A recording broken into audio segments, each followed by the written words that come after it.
네, 테마가 있는 월요일 월간 우리 동네 오늘 주제는 아까 말씀드린 것처럼 건강입니다. 네. 요즘 가을이 좀 들랑말랑하는 이런 시기여서 건강에 더 관심이 많아진 것 같아요. 그렇습니다. 그래서 오늘 건강 코너에서는 처음으로 가정의학과 전문의 모시고 건강 상식 한번 챙겨보도록 하겠습니다. 어서 오십시오. 네, 안녕하세요. 안녕하세요. 네, 안녕하세요. 네. 소개를 해주시죠. 예. 저는 가정의학과 전문의 박기주입니다. 네, 반갑습니다. 저는 가정의학과 하면 어릴 때 배 아플 때도 갔던 것 같고요. 다쳤을 때도 갔던 것 같고요. 그냥 자주 갔던 것 같은데 가정의학과는 어떤 부분을 주로 다루는 과인가요? 예. 가정의학과는 내과, 외과, 소아과, 산부인과 모든 과에 가장 흔하게 일어날 수 있는 1차 진료를 전문으로 하는 모든 가정과 개인의 어떤 그런 진료를 할 수 있는 1차 진료 전문이라고 생각하시면 됩니다. 네. 그래서 뭐 당뇨라든가 고혈압, 뭐 배탈, 설사, 기관지염, 기침, 뭐 두루두루 모든 과를 다 진료를 하고 있습니다. 그렇군요. 네. 근데 요즘에는 그 불볕더위 좀 지나가고 아침 저녁으로 서늘하거든요. 예. 이런 걸 환절기라고 또 부르지 않습니까? 예. 근데 이 시기에 호흡기 관련 질환이 좀 늘어날 텐데 요즘에는 좀 다른 양상이잖아요. 그럼요.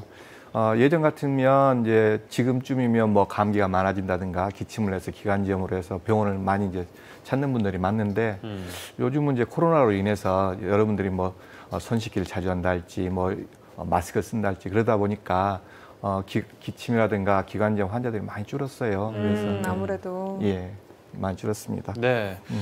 또 이제 또 환자들이 이제 기침을 해서 병원에 오시잖아요. 네. 그러면 자기가 잘못한 것도 없는데 괜히 미안한 것처럼 어떻게 이제 뭐 기침을 하면 주위에서 기침하면 다 쳐다보고 그러잖아요. 혹시 이런 눈빛으로 쳐다보니까 예, 괜히. 그러다 보니까 괜히 병원에 와서 자기가 뭘 잘못해서 그러는 것처럼 병원에 와서 미안한 표정을 짓고 그런 분들도 많아요. 네. 뭐 코로나 걱정도 많이 하시고. 참 아이러니한 상황인 것 같습니다. 예, 그러게요. 예. 자, 그런 의미에서 좀 기본적인 이야기일 수 있겠지만 호흡기 질환을 예방할 수 있는 방법 알려주시죠. 뭐 호흡기 질환 예방하는 방법은 여러분들이 많이 알고 계시더라고요. 요즘은 뭐 저보다 더 해박한 지식을 가지고 계신 분들 많아요. 인터넷이든가 유튜브를 통해서 뭐 많이 알고 계시는데 뭐 기본적으로는 외출 갔다 오면 양치하시고 또 뭐 손 씻기를 자주 하신다 할지 또 마스크를 철저하게 쓰시고 또 사람들이 많은 데는 안 가시는 거. 그 정도만 해도 호흡기 질환 예방하는 데는 충분하실 것 같습니다. 네. 코로나19로 인한 풍경 몇 가지 좀 짚어볼 텐데 네. 감기 환자가 아까 이제 줄어든다고 이야기하셨잖아요. 그래서 예. 동네 병원들이 좀 어려움에 처한 경우들도 있다고 들었어요. 예, 그렇습니다. 옛날에는 보통 감기 환자들이 보통 병원에 많이 오셔서 이제 그런 환자 때문에 병원을 유지하는 경우들이 많이 있었어요. 기침이라든가. 근데 네. 요즘 그런 환자들이 많이 좀 줄었고요. 또 개인 위생을 철저하다 보니까 그런 환자들이 많이 줄어서 병원에 내원하신 분들이 많이 줄고 또 이제 환자분들이 이제 코로나가 확진되신 분들이 병원에 오게 되면 한 2주 정도 또 자가격리를 해야 돼서 병원 문을 닫아야 되거든요. 영업 정지를 해야 되니까. 뭐 영업 정지보다는 영업을 중지. 중지, 네. 중지죠. 그러다 보니까 병원이 어려울 수밖에 운영이 없고, 아무래도 힘듭니다. 예. 그런 것들. 그러니까요. 그런가 하면 코로나19가 바꿔놓은 또 다른 모습이 있을 것 같아요. 코로나19 이후에 환자들의 증상이나 좀 병원을 찾는 이유가 달라졌을 것 같은데 뭐 예를 들어서 배달 음식을 많이 시켜 먹다 보니까 그런 데서 오는 뭔가 건강상 문제라든지 이런 것들을 좀 변화를 체감하시나요? 그럼요. 요즘 이제 뭐 3단계, 4단계 하면서 2명하고 또 이제 예방접종 하신 2명, 그래서 4명까지 모일 수 있잖아요. 근데 그러다 보니까 많이 외식 문화가 많이 바뀌었죠. 그래서 집에서 배달 시켜서 혼술, 혼밥 뭐 그렇게 하신 분들도 많고 네. 일단 이런 배달 음식들이 대개는 패스트푸드들이 많거든요. 많죠. 예, 그러다 보면 이게 이제 열량도 많고 그러면 비만이라든가 특히 당뇨 환자들은 바깥에 안 나가고 운동도 안 하고 또 열량 높은 음식을 먹다 보니까 비만이라든가 당뇨 조절도 잘 안 되는 수도 많고요. 성인병이 많이 걸리겠어요. 그럼요. 네. 또 거기에다가 또 이제 뭐 음식이 짜고 또 맵고 그런 음식들을 먹다 보면 배탈이라든가 설사 그런 것들 또 많이 오게 되고 여러 가지 다른 질환들이 많이 오는 것 같습니다. 네. 예. 그렇습니다. 잘못된 음식 섭취로 인한 질병은 참 한두 가지가 아닐 텐데 이런 이유로 찾아오는 환자분들한테는 어떤 처방을 좀 해주십니까? 저는 이제 병원에 오시면 이제 물론 병원에 오면 약물로 이제 복용 처방을 이제 해드리지만 주로 이제 약물 처방보다는 어떤 음식을 잘 섭취할 것인지 또 어떻게 운동을 또 하실 것인지 그걸 제가 또 말씀드리거든요. 평소 생활 습관을. 예, 이제 그렇게 되는데 대개 이제 그 고령층에서는 단백질 섭취를 이제 배달 음식을 먹다든가 혼자 밥을 먹다 보면 단백질 섭취가 많이 부족한 경우가 많아요. 그게 운동이 부족하면 또 근력도 떨어지고 근육량도 떨어지고 그러다 보면 가다가 낙상 위험도 높아지고 고령층에서는 그러다 보면 또 척추가 무너진다 할지 넘어지면서 그 다음에 또 이 대퇴골이라든가 골반뼈가 부러지셔가지고 낙상하면서 와상 상태로 돼서 병원에 입원하신 분들도 많습니다. 그래서 골고루 음식도 좀 드시고 또 거기에 이제 걸어 다닐 때도 좀 조심하시고 뭐 그렇게 말씀을 많이 또 드리고 또 운동도 이제 많이 제가 강조를 많이 합니다. 요즘 사람들이 운동을 뭐 많이 하는 게 좋다고 생각하시는데 꼭 그건 아니거든요. 왜냐하면 한 30분 정도 대개는 1시간 아래로 운동을 하시면서 뭐 땀을 뻘뻘 흘리는 것보다는 또 좀 땀이 송골송골 맺힐 정도로 해서 좀 빠르게 걷는 그런 운동도 좀 하시는. 요즘 마스크 쓰고 막 달리다 보면 너무 답답해요. 그러죠. 산소가 부족해지면서 또 저산소증으로 쓰러질 수도 있거든요. 머리가 좀 핑 도는 경우도 있었어요. 예, 그게 저산소증 때문에 그렇죠. 그러니까 마스크 쓰고 너무 빨리 달리는 것도 좋지 않고요.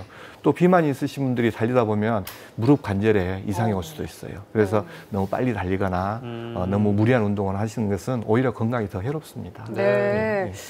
30분 이상 1시간 이내로 그리고 조금 빠른 걸음으로 땀이 송글송글 맺힐 정도로 운동하는 게 중요하다 말씀을 해주셨고요. 네. 들어보니까 저희 나이만큼 의사생활을 해오셨다고 들었습니다. 그만큼 선생님이 가지고 있는 건강한 습관이나 건강을 유지하는 비결, 방법 이런 것들도 나름 있으실 것 같아요. 여쭤봐도 될까요?